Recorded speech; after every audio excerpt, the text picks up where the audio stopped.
E aí, pessoal, tudo bem? Preparados para a aula de química de hoje? Você acabou de ver um vídeo com um exemplo de indicador de pH. Nesse caso, um indicador de pH caseiro, né, que é a beterraba. Outros exemplos vocês vão ver hoje durante a aula. Vou citar, né, para vocês alguns outros exemplos de bons indicadores de pH caseiros para você testar a acidez e a basicidade das substâncias na sua casa, certo? Antes de falar de indicador de pH, vamos voltar aqui, ó, para o nosso conteúdo de ácidos e bases. Eu gostaria só de lembrar vocês que estamos estudando a teoria de Arrhenius. Pela teoria de Arrhenius, ácido é toda substância que em água libera H+. Então, cuidado com essa definição aqui, ó. Em água. Em água libera H+. Então, essa é a definição de ácido. Tem uma aula só para isso disponível aqui, ok? Em água libera íons H+. Quer ver um exemplo? O ácido clorídrico, que também é conhecido como ácido muriático, né, comercialmente, é essa substância aqui, HCl. Quando em água, quando em solução aquosa, o ácido clorídrico se ioniza, liberando íons H+ e Cl-. Então, o ácido clorídrico é, sim, como o próprio nome já diz, definido pela teoria de Arrhenius como um ácido, ok? Na nossa aula hoje, vamos ver nomenclaturas de bases e um pouco sobre indicadores de pH. Então, o nosso foco aqui hoje são as bases. As bases, pela teoria de Arrhenius, são substâncias que, em água, liberam OH-. Então, liberam OH-. As bases são substâncias que, quando estão em água, quando são dissolvidas em água, liberam o íon OH-, a hidroxila, ok? Antigamente, né, aí da origem do nome, as bases eram chamadas álcali.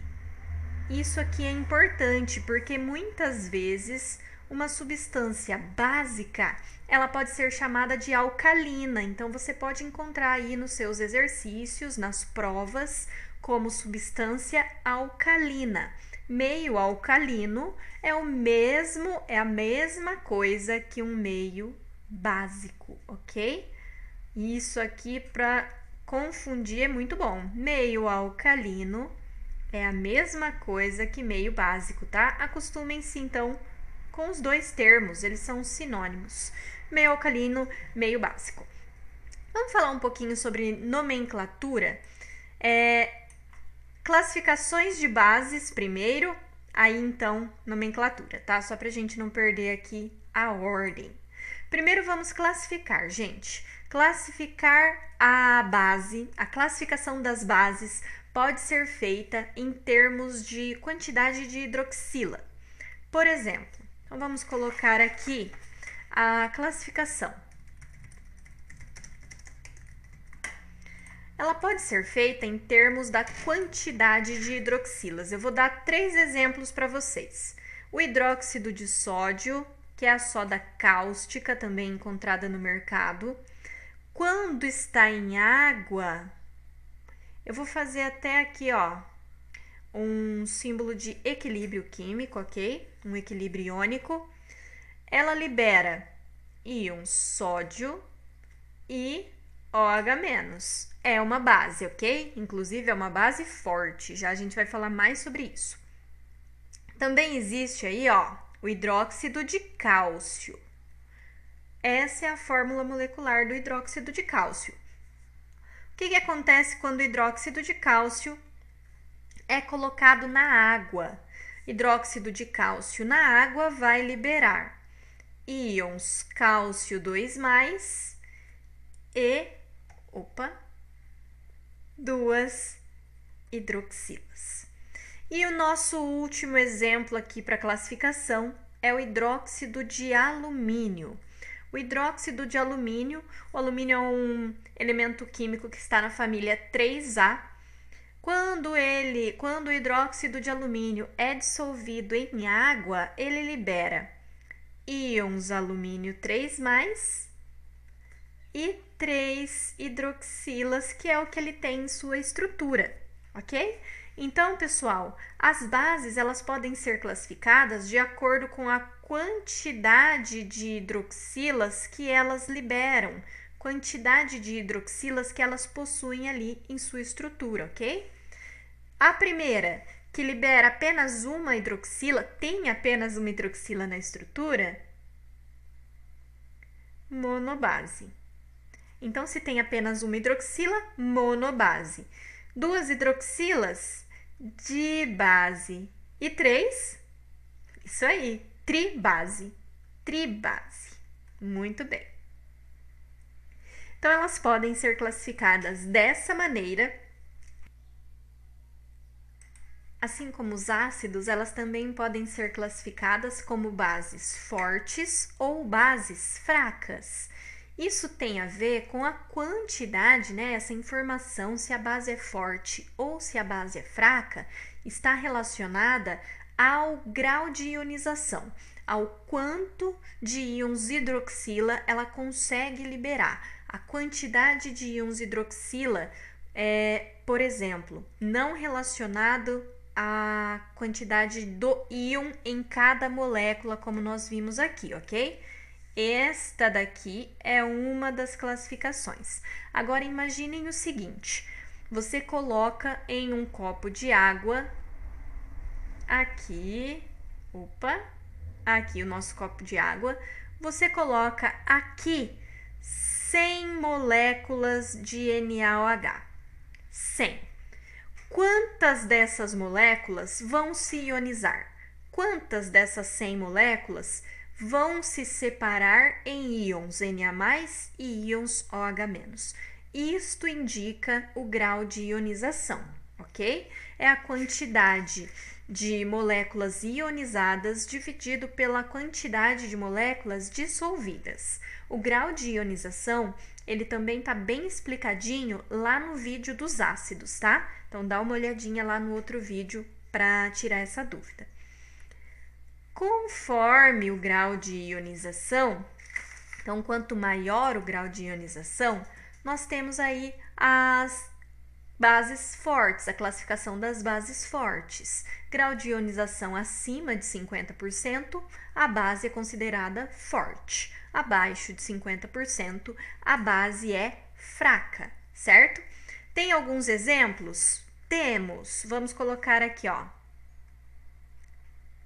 Bases fortes e bases fracas. Pessoal, anotem isso daí no caderno de vocês, beleza?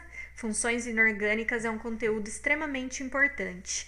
Bases fortes. Quem são as bases fortes? São as bases ou os hidróxidos, que é esse o termo que nós vamos utilizar para bases, ok? D, metais alcalinos, ou seja, elementos que estão lá na família 1A da tabela periódica, metais alcalinos. Por exemplo, o sódio. Então, o hidróxido de sódio é uma base forte? Exatamente, base forte. Tudo bem? Metais alcalinos e metais da família 2A. Sempre que a base for formada, então, por um metal alcalino e a hidroxila, ou um metal alcalino terroso, né? Que são os elementos da família 2A, e as hidroxilas, esta base é uma base forte. Hidróxido de cálcio, por exemplo, base forte, ok? O cálcio é da família 2A. E as bases fracas? Bases fracas tem alguns exemplos aqui para vocês. NH4OH, hidróxido de amônio, hidróxido de amônio. Cuidado que quando é NH4, não é amônia, é amônio. Você viu a explosão que aconteceu em Beirute, ok? Vocês viram, tenho certeza que você viu nos noticiários. O que explodiu lá em Beirute foi o nitrato de amônio, NH4NO3, naquele caso, certo? Então, sempre que for NH4, não é amônia, é amônio. Hidróxido de amônio. Quem mais que são bases fracas? Hidróxidos de metais da família 3A. Ou então, os hidróxidos de metais de transição, que são aquelas famílias B da tabela periódica, sabe? Lá no meio da tabela. Então, são metais de transição. Anota aí, galera. Outra coisa muito importante para você saber a respeito das bases. Família 1A são todas bases solúveis. Todas solúveis em água, ok? Família 2A, pouco solúveis. São solúveis? São, mas menos que as da família 1A. Todas as demais. As famílias 3A, as famílias ali dos metais de transição, são bases insolúveis. Ok? Certo, gente? Vai formar precipitado nesse caso aí, tá? Elas são insolúveis em água. Bom, partindo então para um outro conteúdo, vamos falar um pouquinho aí sobre a nomenclatura de bases e então vamos para indicadores de pH. A nomenclatura das bases é muito mais simples que a nomenclatura dos ácidos. Lá no caso dos ácidos, se você já assistiu o vídeo, você viu que nós tivemos que estudar bem o número de oxidação, que existem vários ácidos formados para um mesmo elemento central, para o mesmo ânion, para o mesmo ânion, e isso muda totalmente a regra da nomenclatura. Então é bem mais complexo. Aqui no caso das bases, não tem nenhum segredo, gente. O nome de toda a base vai começar com hidróxido, que é um termo que faz relação aí, à presença da hidroxila, do grupo OH-. E depois nós vamos indicar o nome do metal que acompanha a hidroxila, beleza? Então, eu já dei aí alguns exemplos para vocês durante a aula. Temos o hidróxido de sódio, temos o hidróxido de cálcio, hidróxido de alumínio, hidróxido de amônio, hidróxido de magnésio.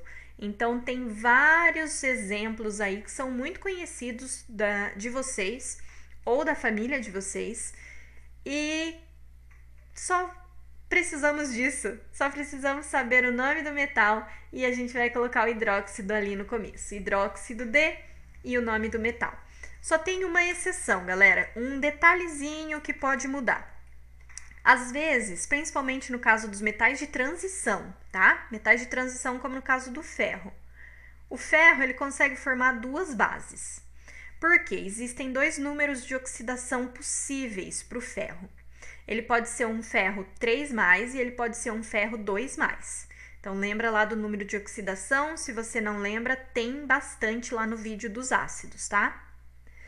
Então, essas duas bases aqui são formadas. As duas são possíveis, Já que as duas são possíveis, a gente precisa diferenciar um pouco o nome. E aí, a gente vai levar em consideração o número de oxidação do ferro. Então, a primeira, lembrem-se, OH tem carga -1. Hidroxila, carga -1. Se eu tenho 3 hidroxilas e essa molécula é neutra, o ferro, nesse caso, ele tem número de oxidação 3+, entendeu? 3+ do ferro, 3 hidroxilas, onde cada uma é -1, então -3 com relação às hidroxilas, zerou, beleza?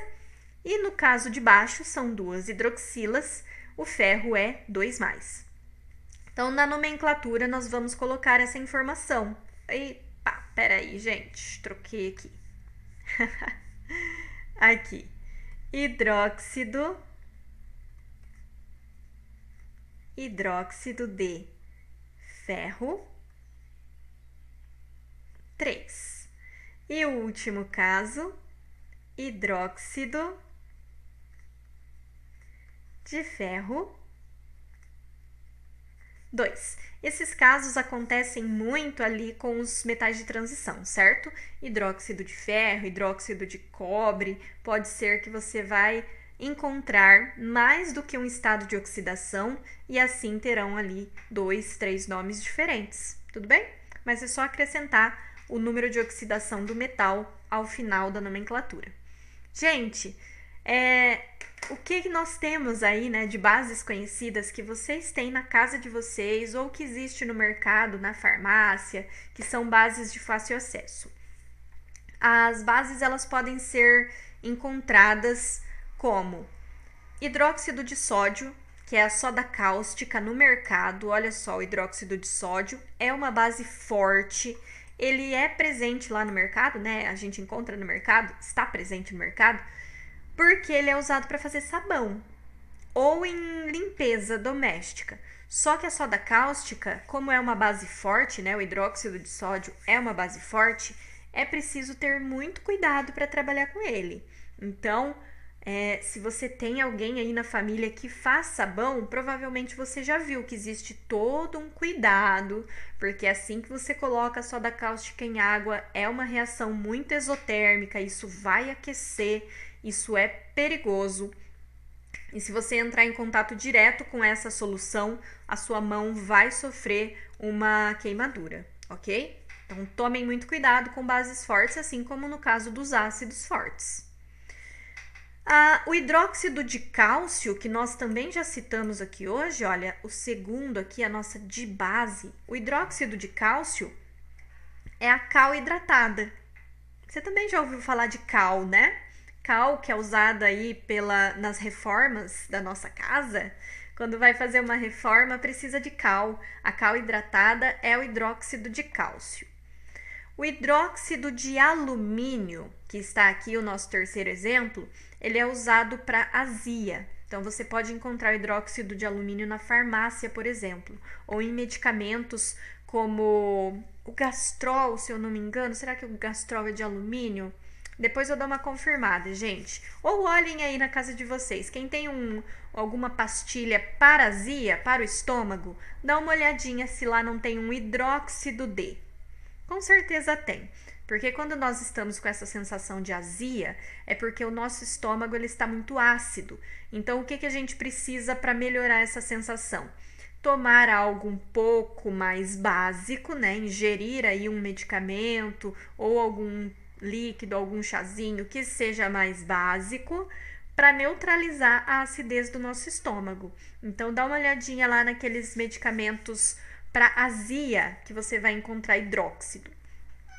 Hidróxido de amônio é utilizado na limpeza pesada também, tá? Tem que tomar cuidado com o hidróxido de amônio, apesar de ser uma base fraca, mas tem que tomar cuidado. Ele é bem fedido. E para fabricação de fertilizantes, assim como o nitrato de amônio, né, que a gente ouviu falar bastante aí nas notícias de Beirute, o hidróxido de amônio ele também é usado na fabricação de fertilizantes. E o hidróxido de magnésio, o último caso que eu separei aqui para vocês, também é utilizado para azia e também é utilizado como laxante, certo? Curiosidades aí, gente, curiosidades. Vamos para cá. Pessoal, vamos continuar aqui então, falando um pouquinho sobre escala de pH e pOH. O que acontece nesses casos aí de funções inorgânicas de estudo de ácidos e bases? Quando você vai trabalhar com essas substâncias, descobrir o quão ácida e o quão básica pode ser uma solução, você vai quantificar a quantidade daqueles íons característicos. Então, por exemplo, se você quer saber a acidez de uma solução, você pode calcular a quantidade de íons H+ que ela tem. Quanto mais íons H+, Quanto mais íons H+, mais ácida é a solução, ok? Quanto mais íons H+, mais ácida é a solução. Assim como uma solução com muita hidroxila, com muito OH-, será básica. Quanto mais OH-, mais básica ela será. Então, a gente consegue ter essa noção de acidez e basicidade através das concentrações dos íons. Só que tem uma dificuldade aí. As concentrações, geralmente, elas vão ter essa aparência conforme o exemplo que eu deixei ali para vocês. Elas serão valores extremamente baixos. São valores, né, como estamos trabalhando aí com íons, são concentrações da ordem de 10 a menos 10, 10 a menos 7, 10 a menos 6. Sempre terá uma notação científica envolvida. E para não trabalhar com essas notações científicas, para trabalhar com valores inteiros, para fazer uma correlação mais fácil sobre acidez e basicidade, foram criadas escalas logarítmicas, criadas não, né? Foi utilizado o logaritmo para criar, então, uma escala de pH que nos permitisse saber se uma substância é mais ácida ou mais básica, sem ter que trabalhar com esses valores, notação científica, valores muito pequenos. Então, a gente vai transformar esse número em um número inteiro aplicando a base logarítmica, ok? Aplicando o logaritmo. Então, como que vai funcionar, gente? Olha só como é simples. Isso que eu vou falar para vocês se chama potencial e pode ser utilizado para várias coisas dentro da química, tá? O que nós vamos ver hoje é o potencial hidrogeniônico, ou seja, pH é o potencial de H+. É a quantidade, entre aspas, né? Porque vai estar numa escala logarítmica. É a quantidade, é um número referente à quantidade de hidrogênios, de H+, certo? Em solução. Então, potencial hidrogeniônico é você aplicar a escala logarítmica à concentração de H+. Tem mais um detalhezinho aqui, pessoal. Como esse número aqui, ó, esse expoente da notação científica sempre vai ser negativo, os químicos acrescentaram aqui, ó, um sinalzinho negativo nessa fórmula para que os valores de pH sejam sempre positivos. Aí o resultado do log vai dar menos, vai ter um menos aqui na frente, menos com menos dá mais, todo mundo fica feliz, a gente vai trabalhar com números inteiros e positivos, certo? Nem sempre números inteiros, tá? Perdão, mas sempre números positivos. Então, vamos trabalhar com pH a partir de agora. Escala de pH, potencial hidrogeniônico, então, é uma escala criada para ficar mais fácil trabalhar com as concentrações de H+. E se eu estiver falando de uma base, gente? Se eu estiver falando de uma situação aí onde existem hidroxilas no meio? Se você quer saber o potencial hidroxiliônico, potencial de hidroxilas, POH. POH é a mesma coisa, só que agora referente às hidroxilas. OH menos, beleza? POH menos log de OH menos. Gente, existe ainda uma relação entre os dois. Essa relação aqui vem lá do produto iônico da água, tá? A água, ela também se dissocia, ela também se ioniza. Ioniza aqui. Através do produto iônico da água, chegou-se em uma relação entre pH e POH. Ela é pH mais POH igual a 14, ok? Então, isso aqui facilita muito a nossa vida, porque às vezes nós temos o POH e a gente quer calcular o pH ou vice-versa, certo? A partir dos números, então, a partir dos valores de pH, foi criada uma escala referente à basicidade, à acidez ou basicidade das substâncias. Essa escala de pH, então aqui é específico para o caso do pH, ok? Ela vai de 1 a 14. A escala de pH vai de 1 a 14, onde o pH 7 é neutro, valores menores que 7. Então, vou colocar aqui, ó. Opa, sempre eu faço isso, né, gente? O pH menor que 7, a substância é ácida. E o pH maior que 7, a substância é básica. E aí eu coloquei alguns exemplos para vocês. A água pura, por exemplo, ela deveria aí ter um pH 7, certo? Nós atingimos isso aí numa água destilada, talvez no laboratório, mas a água que a gente toma na torneira, ela não é pH 7, ela é um pouco mais básica, certo? Porque terão ali alguns sais minerais.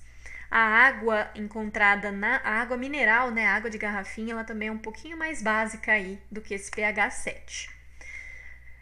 O sangue humano, pH 7,4. Temos produtos na nossa casa, como a água sanitária, que é o último representado ali, é um pH próximo de 12. A água sanitária ela é bem básica, bem básica.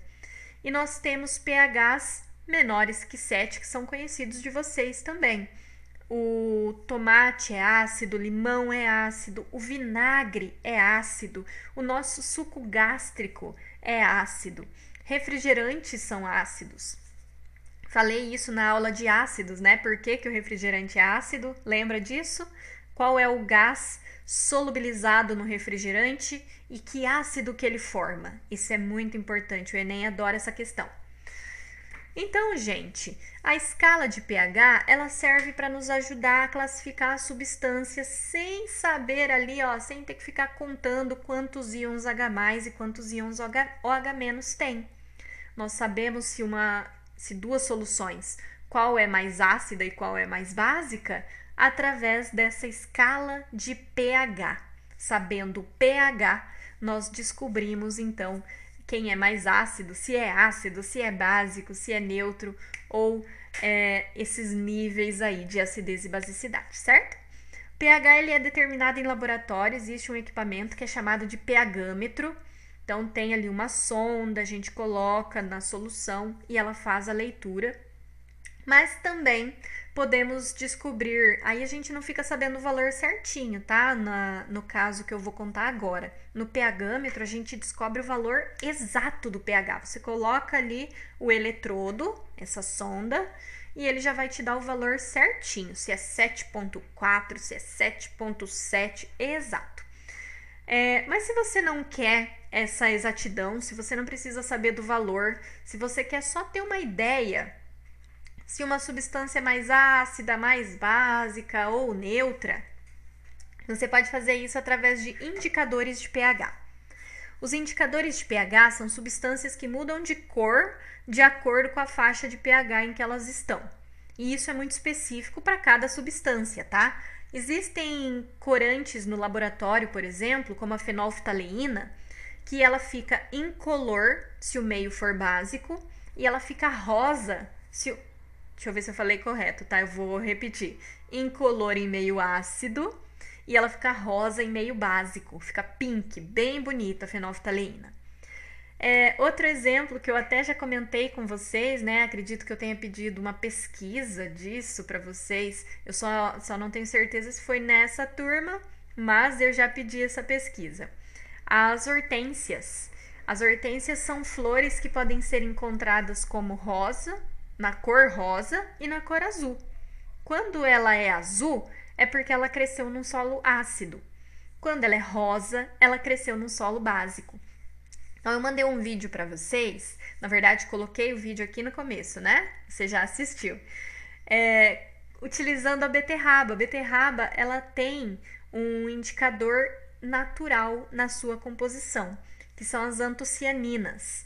Todo alimento, todo vegetal ou toda flor com a coloração roxa, avermelhada, provavelmente é um bom indicador de pH, porque é a cor das antocianinas. Então, se você pegar, por exemplo, Repolho roxo dá um excelente indicador de pH. Em cada pH, assim como essas cores que eu coloquei aqui para vocês, ó. Em cada pH, o repolho roxo vai apresentar uma coloração bem diferente. É um dos indicadores naturais, né, caseiros, mais bonitos. Então, se você tiver o repolho roxo na sua casa, quiser testar, quiser fazer uma aula de química experimental, bate um pouquinho, uma folhinha ou duas de repolho roxo com água no liquidificador e coa. Pega só aquela água roxinha. Aí você pega um copinho, pode ser algo bem pequenininho, tá? Coloca um pouquinho de vinagre ali e pinga uma gotinha do suco de repolho roxo. Depois me conta que cor que isso fica. Não é trabalho não, tá, gente? É só uma curiosidade para quem quiser ver a química aí com seus próprios olhos. No caso da água sanitária também, se você colocar ali, ó, pode colocar uma gotinha de água sanitária num pouquinho de água. A água sanitária é muito forte, tá? Uma gotinha. Coloca uma gotinha do suco de repolho roxo, você vai ver que vai ficar uma cor totalmente diferente. Então, o indicador de pH, ele possibilita que você caracterize uma determinada solução como ácida ou básica apenas pela cor. Isso é muito bacana, muito interessante. Também dá para fazer indicador de pH com hibisco, que é uma flor muito conhecida, né, muito popular. Jabuticaba, a casquinha da jabuticaba, amora, uva, morango. Tem muitas frutas, legumes e flores que podem se tornar indicadores de pH. E isso é muito bacana, viu, gente? Isso é muito aplicado em laboratório e em produtos também. Pode ser utilizado em embalagens, por exemplo. Embalagens que mudam de cor quando a substância, quando o alimento que está ali dentro, por exemplo, estraga. Porque quando estraga, ele vai liberando substâncias mais ácidas. E aí, se você tem uma embalagem que é indicador de pH, você consegue ver isso já, né? Se o seu produto está bom ou não, pela cor da embalagem. Olha que bacana. Então, a química ela é muito interessante nesses aspectos, né? Quando a gente vê ela aí no nosso dia a dia. Gente, a aula de hoje termina por aqui. Eu só queria mostrar aqui, ó, fotinha para vocês. A professora fez os indicadores de pH. Jabuticaba em meio ácido, jabuticaba em meio básico, morango meio ácido, morango meio básico, beterraba em meio ácido, beterraba em meio básico, hibisco meio ácido, hibisco meio básico. Olha o hibisco, que lindo! Tá vendo? Gente, muito obrigada pela atenção até aqui. Tem exercício para ser feito, eu vou mandar para vocês por escrito, ok? Um beijo e até a próxima aula de Química.